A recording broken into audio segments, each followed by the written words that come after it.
Salve, salve galera! Voltamos para mais uma gravação agora, dando continuidade a todas as nossas atividades, todos os nossos assuntos para você que está curtindo o nosso canal Vai e Vence. Então hoje nós vamos ver estrutura e formação das palavras. É um assunto novo, a gente está atualizando todos os nossos assuntos para você que está curtindo aqui o nosso canal Vá e Vence. Então o que a gente tem que entender quando a gente fala de estrutura e formação das palavras? A estrutura e formação das palavras ela vai explicar justamente como funciona, cada parte da palavra, e cada parte da palavra vai ter uma certa classificação dentro de um contexto. Então, dentro da estrutura e formação das palavras, a gente vamos ter algumas classificações, dentre elas o radical. Vamos ver o que é o radical para que a gente possa entender um pouquinho melhor. Olha só, põe na tela. Olha só, radical vai ser a base, radical vai ser a raiz da palavra. Então, por exemplo, na palavra amor, esse AM, ele vai ser o considerado radical.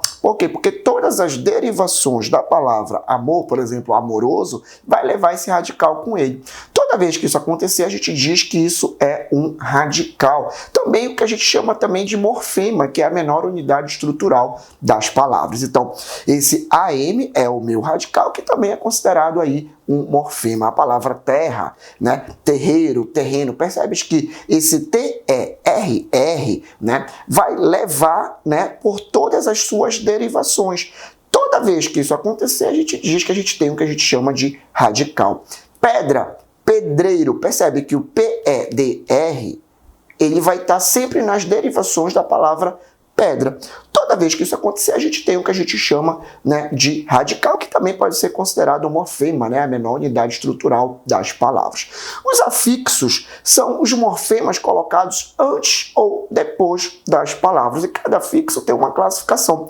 Se ele for colocado antes da palavra primitiva, a gente chama de afixo prefixal. Se ele for colocado depois da palavra primitiva, a gente chama ele de afixo sufixal. Então vamos ver no exemplo, põe na tela. Infeliz. A palavra é feliz, o feliz é a palavra primitiva. Se eu coloco algo antes dessa palavra, percebe que isso vai ser um afixo que a gente chama de afixo prefixal. Então percebes que tudo que eu coloco antes da palavra primitiva é um afixo, e esse afixo tem uma classificação chamada de afixo prefixal. A palavra é feliz. Se eu coloco algo depois dela, eu chamo isso de afixo. Um afixo o quê? Sufixal. Por quê? Porque eu coloquei algo depois da palavra primitiva. Então, perfeito. Então, tudo isso aí são considerados afixos. Eu tenho também o que eu chamo de vogal temática. O que é a vogal temática? Percebes que ainda agora nós vimos o radical. Cada radical da palavra. A vogal temática ela vai ser nada mais, nada menos que a vogal que está logo após o radical. Essa vogal que está logo após o radical a gente chama de vogal temática. Então olha só na tela, eu tenho a palavra terra novamente e percebes que a vogal que está logo após o radical a gente vai chamar de vogal temática. Assim como o ar de canta, como o O de ferro. Tudo isso nós chamamos de vogal temática. O tema, ele é nada mais, nada menos que a junção do radical mais a vogal temática, ele é a palavra como um todo. Então, na palavra terra, o ter, o TERR é o radical, o A é a vogal temática, a junção do radical mais a vogal temática, nós temos o que a gente chama de tema. Na palavra ferro, o FERR mais o O, que é a minha vogal temática, então percebes que o radical mais a vogal temática, nós temos o que a gente chama aí de tema. Tudo tranquilo, tudo de boa para você que está curtindo aí o nosso canal Vá e Vença. Vamos continuar, vamos ver o que mais nós temos aí para trazer aqui para você que está curtindo aí o nosso canal. Nós temos o que a gente chama de desinência, O que são as desinências? As desinências são elementos morfos junto ao radical para assinalar flexões gramaticais, e essas flexões gramaticais são o gênero, que a gente chama de gênero masculino e feminino, e o número, que é o singular e o plural. Dentro da classificação das desinências, nós temos as desinências nominais, que indicam o gênero masculino e feminino, e o número singular plural. Só que as desinências nominais só podem ter algumas classes gramaticais, como a classe gramatical dos substantivos, as classes gramaticais dos adjetivos e as classes gramaticais dos pronomes. Então vamos ver, põe na tela, justamente o quê? Justamente os exemplos para que a gente possa entender melhor a classe gramatical e com as desinências, né, nominais dentro dessas classes gramaticais. Olha só. Eu tenho a palavra nossos. Nossos é um pronome. Percebe que a palavra a parte que está grifada da palavra nossos, que é o os, né? Ele vai me dar justamente para me dizer que é um masculino, o gênero é masculino e o número é o quê? Plural. Se é um pronome, eu posso classificar automaticamente que isso aí é uma desinência nominal. Eu tenho a palavra absurdas, né? Absurdas é o que a gente chama dentro da língua portuguesa de adjetivo. Adjetivo. Se é adjetivo, desinência nominal. Mas vamos provar por que é uma desinência nominal? Vamos provar porque absurdas, esse as que está grifado aí, né? Pode me dizer que existe, né, um plural, porque é o número, né, que é o plural, e é feminino. Então percebes que eu consigo identificar o gênero e o número na própria concepção ali da palavra, tá bom? Na palavra menino, menino é um substantivo, percebe que está no singular, singular é o número, né? E o gênero é o gênero masculino. Então percebes que para que eu possa classificar a desinência nominal, basta que eu saiba que a classe gramatical na qual ela esteja inserida, ou o substantivo, ou adjetivo, ou pronome, e identificar o gênero masculino, feminino, número, singular e plural. Tudo tranquilo? Tudo de bom? A gente encerra as desinências nominais e vamos entrar agora nas desinências verbais. Percebes que a desinência nominal, eu tenho que ter classes gramaticais compatíveis para que eu possa dizer, concluir, né, que é uma desinência nominal. Substantivo, adjetivo ou pronome. Na desinência verbal, o núcleo será quem? Ele, o verbo. Vamos ver o que é a desinência verbal agora. Olha só, as desinências verbais indicam flexões do verbo, número e pessoa, modo e tempo. Assim, as desinências verbais elas vão se dividir em desinência número pessoal e desinência modo temporal. Desinência número pessoal e desinência modo temporal.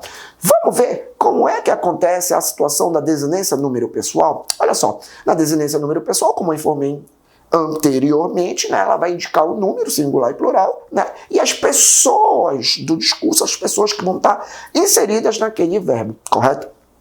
Pessoas, eu, tu, ele, são as primeiras, eu, tu e ele, eu, a primeira pessoa do singular, tu, a segunda pessoa do singular, ele, a terceira pessoa do singular, e nós, vós, eles, né, primeira, segunda e terceira do plural, respectivamente. Então, olha só, vamos ver como é que a gente pode classificar, né, as desinências número pessoais dentro do contexto verbal. Olha só, se eu tenho a palavra canto, percebe que esse O está grifado, correto? Então eu posso dizer que o O ali é uma desinência o quê? Número pessoal. Por quê? Porque ele me dá a ideia que de número, que é um singular, obviamente, é a pessoa. Percebe que eu digo assim, eu canto. Então, se eu consigo identificar na palavra grifada ali, na letrinha grifada, o número, certo? E a pessoa, eu digo desinência número pessoal, que a gente chama de DNP dentro da gramática, correto? Percebes que eu tenho a palavra cantas, e ele vai ter que colocar para ti no dia da prova o quê? No caso ali, ele vai ter que grifar, né? No caso, o verbo ali, a parte que ele quer que você classifique. Se ele grifou da palavra cantas, do verbo, né, cantas, o AS, tu consegues identificar o quê? O número. Qual é o número que eu tenho? O número é singular. O número é singular. Ah, professor, mas tem um S. Não interessa. Apesar de ter o S, eu falo tu cantas. O tu não é a segunda pessoa do singular? É. Cuidado para não te enganar com isso em prova. Apesar de eu falar tu cantas, mas ele é a segunda pessoa do singular, porque o tu faz parte da segunda pessoa do singular. Então, percebes que eu tenho o número, que é o singular, correto? E eu tenho também o que é a pessoa, que é o tu, segunda pessoa. Toda vez que isso acontecer, eu chamo isso de DNP, desinência número pessoal. Cantamos a mesma coisa, o mós grifado lá, eu tenho a primeira pessoa do plural, assim como, né, a primeira pessoa do plural, primeira pessoa, e eu tenho, né, o plural, né, como número. Então, toda vez que isso acontecer, é o que eu chamo de desinência número pessoal. Deu para entender o que é desinência número pessoal? Muito bacana, muito tranquilo para você que está curtindo aqui o nosso canal Vai e Vence. Vamos para a segunda desinência. A segunda desinência ela causa um pouquinho de complicação, porque ela vai querer do aluno um pouquinho mais, né, de habilidade. Porque é a desinência modo temporal. Modo Percebe que a desinência modo-temporal, ela vai querer duas situações, os modos verbais, né, e os tempos. Modos verbais eu só tenho 3. Quais são os 3? Modo indicativo, que é aquele que indica certeza, o modo subjuntivo, que indica não certeza, uma incerteza, correto? E o modo imperativo, que exprime uma ordem, correto? E os tempos verbais, presente, correto? Eu tenho o pretérito perfeito, que é aquele pretérito concluído, o pretérito imperfeito, que é aquele não concluído, o pretérito mais que perfeito, que é o passado do passado, o futuro do presente, que é o futuro normal, e o futuro do pretérito, que é aquele que me dá uma hipótese, uma condição, não tenho certeza se ele realmente vai se concretizar, mesmo estando no futuro. Mas, professor, como é que eu posso identificar a desinência modo temporal dentro de uma questão? Perfeito, é o que a gente vai ver agora. Põe na tela, olha só. Ele diz o seguinte, partiria. Ele vai colocar, por exemplo, o verbo partiria e ele vai grifar, né, a parte ria. E ele vai querer saber se essa partiria é uma desinência número pessoal, uma desinência modo temporal. Percebes que é uma desinência modo temporal, porque com esse sufixozinho ria aí, né, ele me indica o modo do verbo. Correto? Partiria. Partiria é o quê? Futuro do presente ou futuro do pretérito? Futuro do pretérito, partiria. Então, se ele me dá aí, de certa forma, o modo verbal, né, eu digo que é desinência modo temporal. Percebes que o modo ali, o modo é o indicativo e o tempo é o futuro do pretérito. Então, percebes que a desinência modo temporal você vai ter que ter o modo e o tempo verbal. Tudo tranquilo? Tudo de boa? Vamos continuar. Nós temos a vogal e a consoante de ligação também. O que é a vogal? O que é a consoante de ligação? O próprio nome está dizendo vogais e consoantes, né, que se ligam a uma palavra. Por exemplo, eu tenho a palavra gasômetro, paulada. Percebes que o O e o L da palavra gasômetro e paulada, respectivamente, elas fazem o quê? Elas fazem a ligação dentro do contexto, né? Dentro da própria palavra. Toda vez que isso acontecer, tem o que eu chamo de vogal e consoante de ligação. Tudo tranquilo? Tudo de boa? Então a gente encerra por aqui essa primeira parte, certo? A parte da estrutura e formação das palavras, certo? Essa parte de identificar o radical, né? Identificar a vogal, a consoante de ligação, as desinências nominais, né? O tema e tudo isso mais. E daqui a pouquinho, quando a gente voltar, a gente vai estar resolvendo duas questões com vocês desse assunto e vamos entrar já na parte de formação de palavras. Fique com a gente, fique com o nosso canal Vai e Vença. Fala concurseiro, hoje tenho mais uma dica para você. História e Geografia saíram, agora é atualidade. Matemática também saiu, agora é raciocínio lógico. Então, continue compartilhando e assistindo nosso canal. Faça como eu, vai e vença!